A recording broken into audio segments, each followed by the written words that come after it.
Ik heb ook nog een freak in mijn leven, man, echt. Je hebt wel geleefd. Ja. Je leeft nog steeds. Blijkbaar. Ik ben er nog, ja.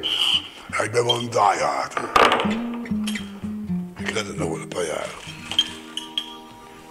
Ja, dus wat ik nou de afgelopen jaren meegemaakt was wel heftig, hoor.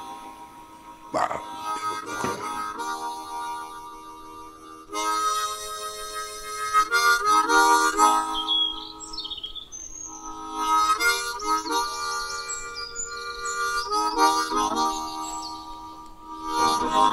Hi guys.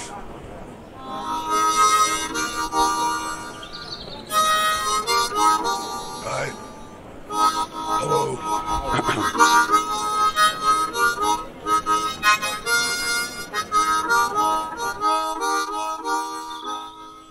Ik heb natuurlijk altijd een rock'n'roll lifestyle gehad, hoor. Sex and drugs en rock'n'roll. Kost me wat, ja. Maar ik ben er toch 67 mee geworden tot nu toe. Ik moet er een tijdje mee. Ik vind het wel leuk.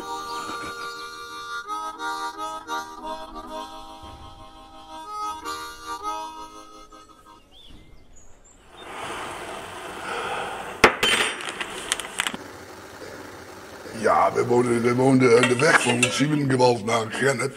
Mijn broer woont er nog steeds. En dan, dat was een kilometer van de bossen vandaan. De bossen naar Affelden toe. Blijenbeek, de Broedersbos. Heel mooi gebied. Daar hebben we wat gerobbedoest. Ja, dat vond ik wel te gek, die bossen.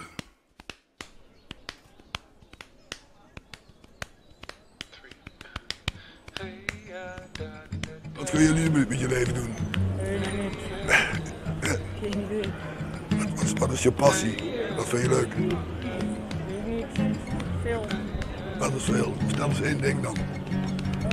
Naar buiten gaan, vrienden. Ja, dit jaar, hè? Wat zijn jullie, 12, 13? Ja, 13, bijna 14. Ah, en ik dan? Dat weet ik niet. Wat denk je? 30. 56. 67. Ja, oude zak. Maar jong van geest. Ja, zeker.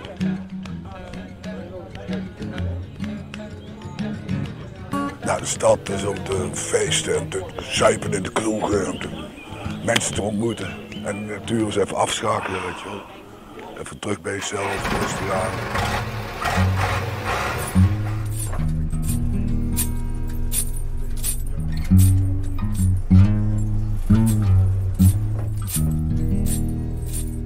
Ja, god, dat is een heerlijke bus. Ik heb er echt heel veel aan geslapen. Het slaapt geweldig. Meer heb je eigenlijk niet nodig. Een groot bed in een bus. Ja. Eerst een paar schilderen of zo. En nou is die gewoon groen, dat is prima. Je ziet hem ook niet, als je in de bossen staat, zie je hem ook niet, bijna niet staan.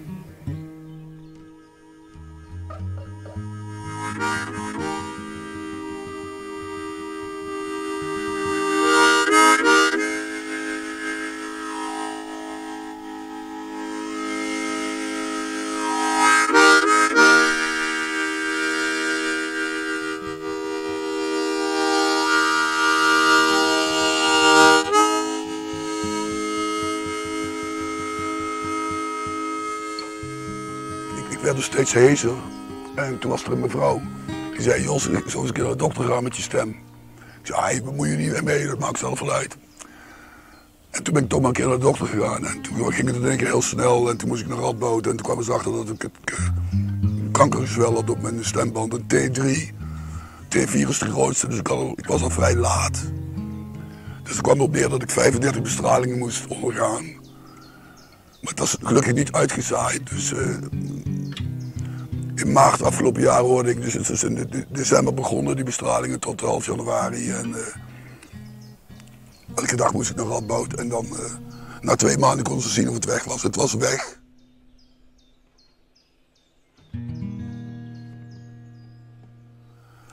Maar ja, die 35 bestralingen, dat hakte wel in. Daar word je wel moe van. En Smaak is totaal weg hier. Het enige wat nog lekker was, was water. Want dat smaakt sowieso nergens naar. Of nergens naar. Maar water vond ik echt het allerlekkerste, moet ik zeggen. Maar bier smaakt me eigenlijk al maanden niet. Heeft ook zijn voordelen.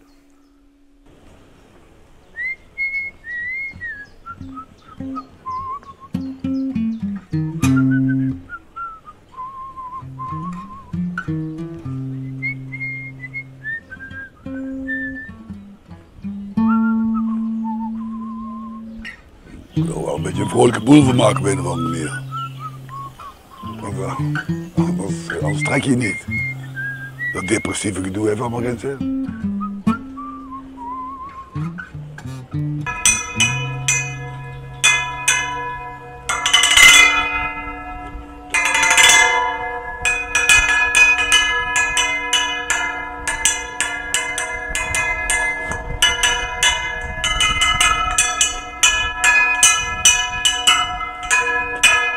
Als je goed oplet, zit overal muziek in.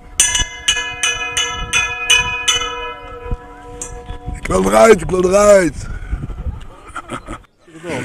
Ik had een keel zo'n modelletje, zeg maar.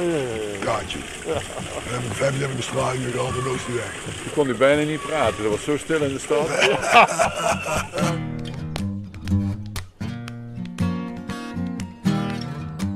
Nee, smaak is terug, gelukkig wel. Nou, het gaat goed hoor.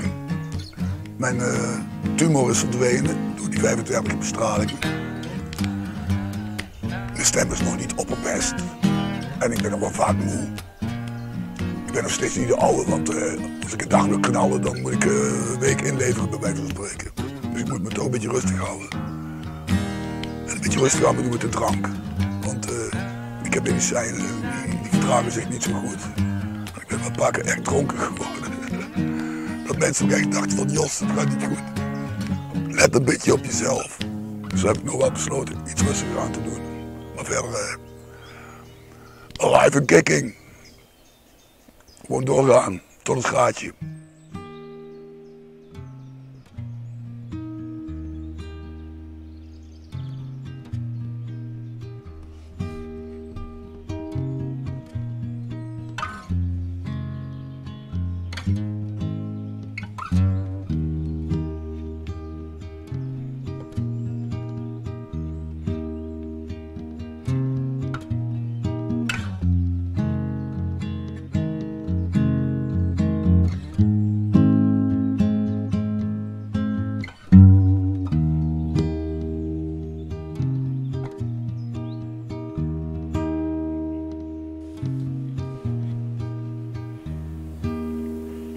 De smaak in verschillen.